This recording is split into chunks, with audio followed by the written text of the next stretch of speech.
Well, thanks a lot for coming out to this screening. My name is Andras Jones. I'm the host of the World is Wrong podcast, and this season we've been doing a season about Paul called The Other Paul Williams. He's here in town promoting his book, Harvard, Hollywood, Hitmen, and Holy Men, and we'll probably be talking a little bit about that. What do you think about the screening, Paul?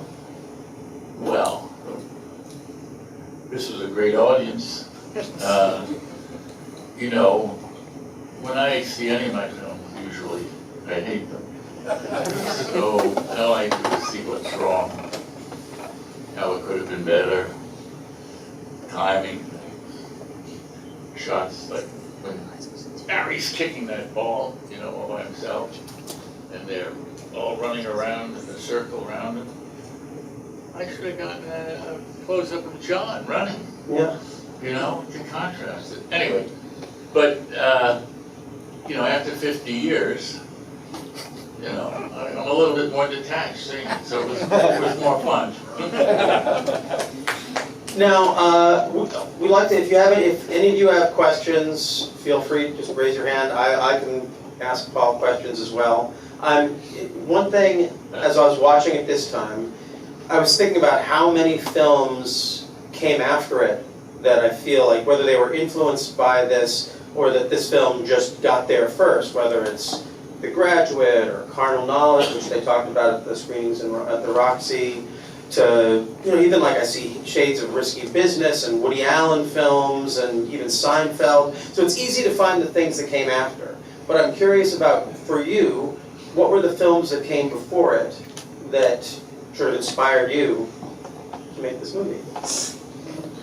Well, the truth of the matter is I'm not much of a film buff. I was a photographer. I was a very good photographer, and it led to all kinds of adventures for me. And I enjoyed writing, and I enjoyed dealing with people. And unlike, you know, Scorsese or Spielberg or Francis, who really know a lot about movies. They love movies from when they were kids. They know all about it.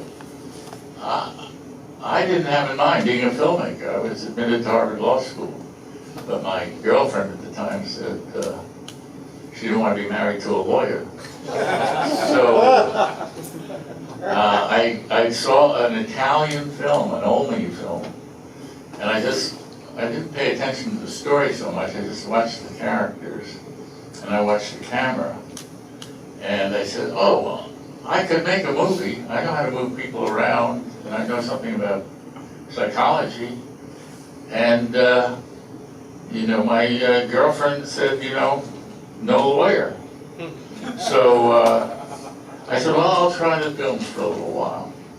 And when it came time to doing this, I had the intelligence to realize that I didn't know anything. And so I just based it on my own experience. And pretty much everything you saw there really happened. Sorry. Well, I wasn't quite Barry. I think I was a little smoother, but hey, I think he did a very, 50 years later I can look at it and enjoy it. But it's Lindsay Anderson, who really loved the film. He actually saw it when it was in its final cut stage. I had a scene where they're in the gas station where they're talking, and Barry says too much. The writing was, I told people too much what was going on. And then there was another scene, so 2/3 of the way down, I also had another scene that was too talky and explained too much what was happening. And Lindsay Anderson, I showed it to him, I was making The Revolutionary in London. And he said, gee, cut out that 3 minutes there where you tell the audience what you're going to do, and cut out that 3 minutes where you tell the audience what you're going to do, and look at the film. So I cut out those two scenes, and man, the scene, you know, we were trying to discover what was happening rather than being told what was happening. And so I paid to have 158 prints changed. But then Jon got cast as the Midnight Cowboy, and David Picker, who was head of United Artists, said, you know, John's gonna be a Midnight Cowboy. When he comes out, he might be a star. Then you'll have a movie with a star in it. I said, you're crazy. This is the first 50s movie. They weren't any 50s movies. By 50s movies, you mean like 60s movies looking back? Yeah, I mean, they came 3 or 4 years later. Like which ones are you thinking of? Well, I remember being with George Lucas above Francis's garage when he was cutting American Graffiti. And he was doing a scene where, you know, they put the chains around the cop cars, axle, and then they speed by and the cops run after them. And it was a very funny scene. And Francis said, yeah, you like that? And I said, yeah, it's great, but this film's way too commercial for me. So I didn't have my mind set on the audience. I didn't have my mind set on very much except telling the story that happened to me.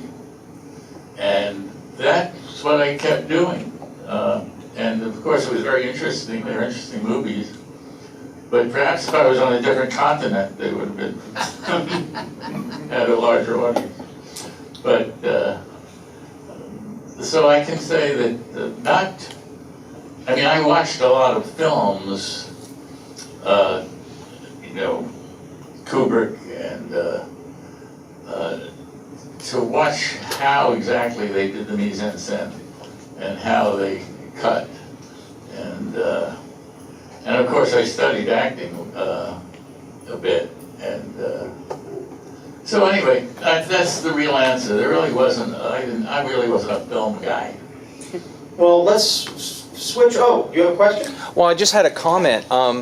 Watching this, I noticed how different it was from other films of that era that reflected or showed teenage life. Like before this, the most honest representations, you'd have to go back more than 10 years before to Rebel Without a Cause and Blue Denim. And then there were all the beach party movies in the 60s, which seemed completely unrealistic. And then in this, you've got the awkward moments, and you talked about learning how to cut, but you also learned how to just sit in the uncomfortable moments. Yeah. And it seems like people don't do that anymore, and I'm not sure they knew how to do it then, like you did in this film.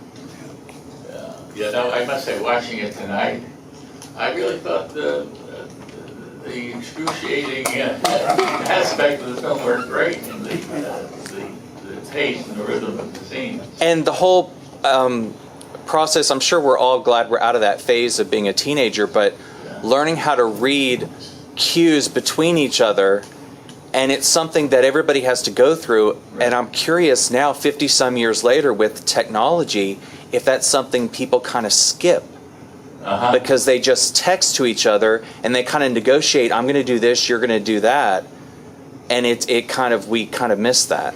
Well, I'm no expert on that, but I certainly the way life is lived now is very different from what it was in the suburban late 50s, early 60s. 37 cents a gallon.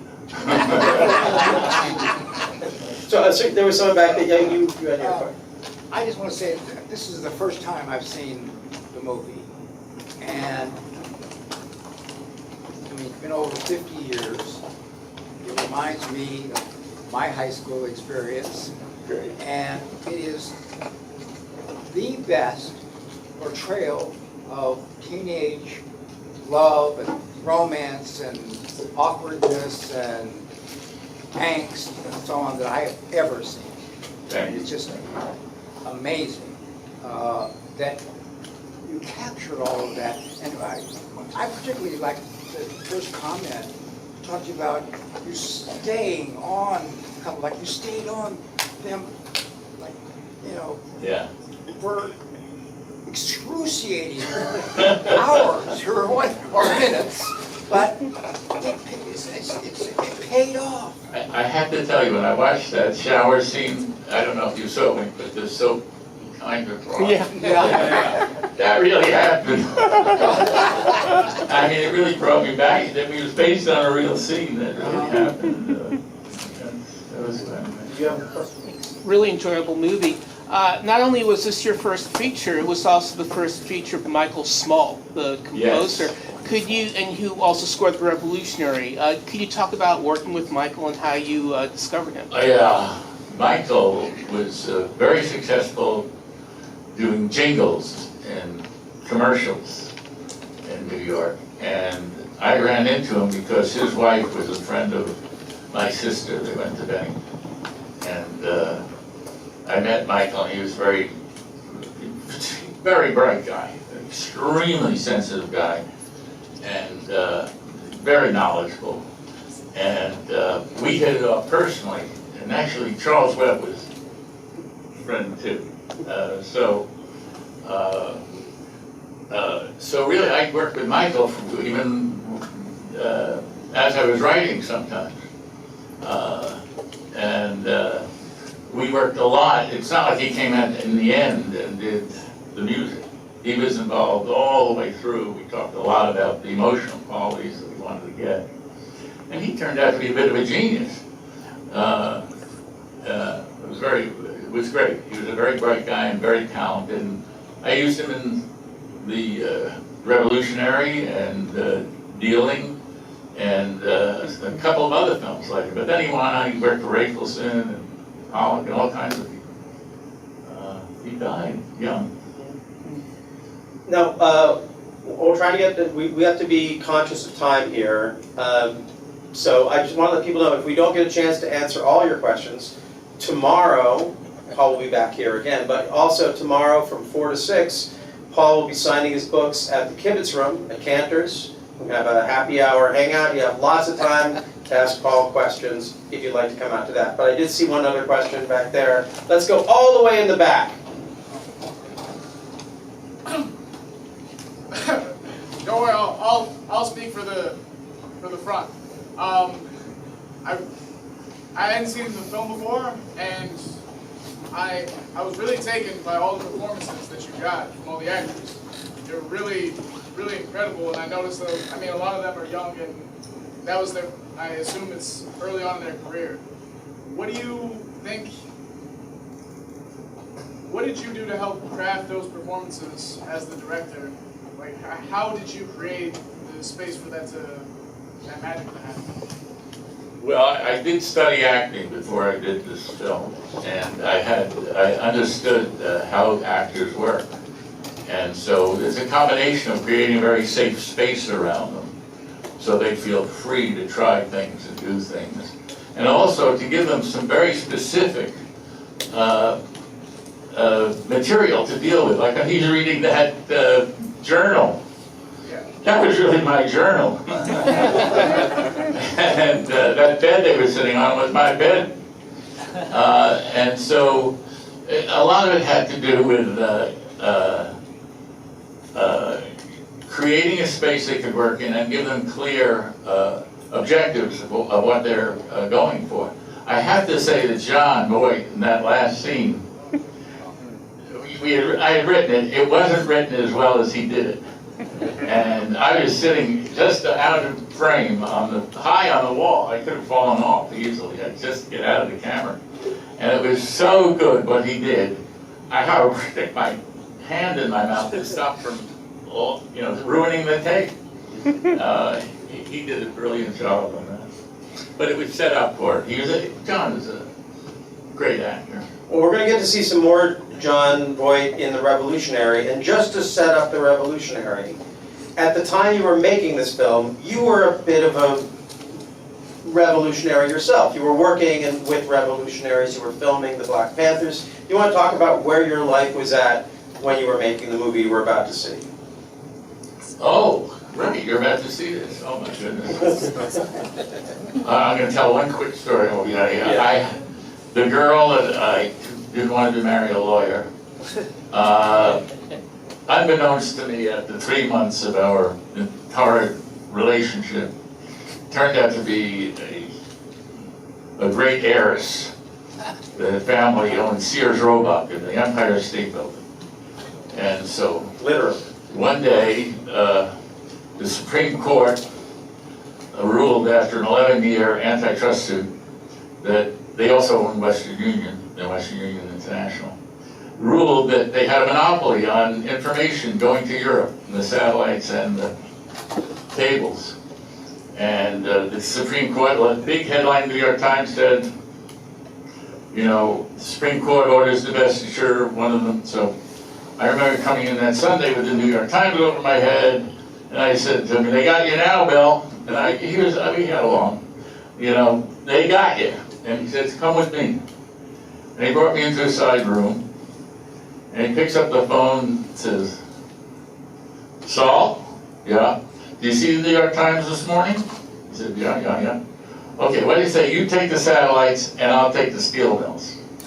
Okay, you send your guys up on Tuesday, I'll send my guys down there." And that's when I became radicalized for life. It's much worse than anybody knew, much worse. And J. Edgar Hoover came out with a statement that the Panthers were the most, dangerous group in the country.